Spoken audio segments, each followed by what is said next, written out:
최근 초일회라는 이름으로 수박들이 집단행동에 들어가는 움직임이 있었는데 역시 우연이 아니었습니다. 김부겸 전 국무총리가 본격적인 활동 재개를 준비하고 있다 합니다. 비명계들의 움직임이 심상치 않습니다. 앞서 초일회, 민주주의 4.0 등 민주당 수박 내지는 비명계 인사들이 모임을 결성하며 활동을 예고한 가운데 비명계로 분류되는 김부겸 전 총리마저 조만간 활동에 들어간다고 합니다.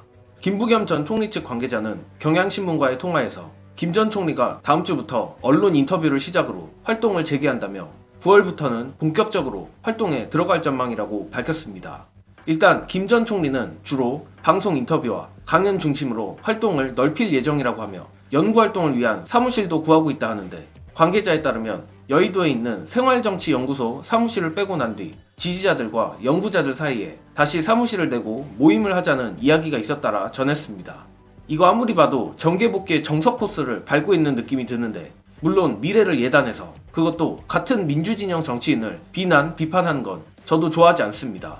하지만 시기가 이상해도 너무 이상하며 지난 총선에서 보여줬던 실망스러운 행동들을 보면 의심을 안 할래야 안 할 수가 없습니다. 솔직히 말해 지난 총선에서 굳이 내부 총질을 해봐야 도움이 될 것이 없어 많이 언급을 하진 않았지만 당시 양문석 후보의 과거 노무현 대통령 비판 칼럼을 가지고 김부겸 전 총리가 과하다 싶을 정도로 비난에 앞장섰던 것을 생각하면 솔직히 많이 실망스러웠습니다. 게다가 초일회 수박들이 단체 행동에 들어간 시점에 김부겸 전 총리가 갑자기 등장하는 게 의도가 없다고 하면 거짓말 아닐까 싶습니다. 이는 저로선 두 가지 이유가 있다고 보는데 가장 큰 이유는 오는 9월, 10월로 예정된 이재명 대표의 1심 법원 판결입니다. 아마 법원이 이재명 대표에 대해 유죄를 선고해 이재명 대표의 정치적 입지가 흔들린다면 수박들과 합심하여 그 틈을 파고들어 당권을 탈환하려는 계획 같습니다. 그리고 두 번째 이유는 김경수 전 지사인데 민주진영에서 나름 원로로 평가받는 김부겸 전 총리지만 그렇다고 현역으로 뛰지 못할 나이도 아닙니다. 즉 민주당 당권을 본인이 탈환하게 된다면 본인이 플레이어로 뛰고 여의치 않는다면 김경수 전 지사를 플레이어로 추대해 마치 본인은 이해찬 전 총리처럼 킹메이커 및 책사 역할을 하려는 것이 아닌가 조심스럽게 추측해봅니다.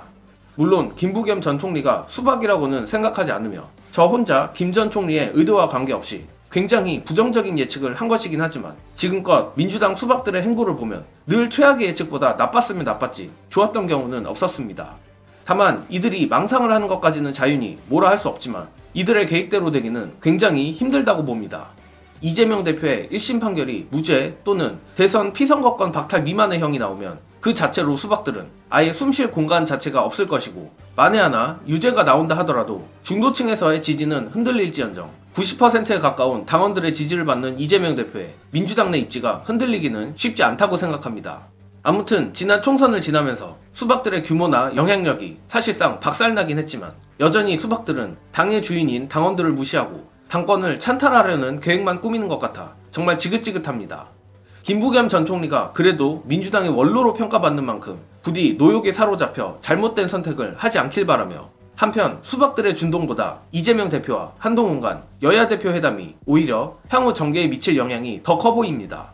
한동훈이 던진 TV 생중계라는 얕은 수가 생각보다 반응이 안 좋은 상황인데 이에 대한 재밌는 예측이 나왔습니다. 끝으로 노영희 변호사의 여야 대표 회담 청기누설 공유드리며 이번 영상은 여기까지 하겠습니다. 시청해주신 여러분 감사합니다.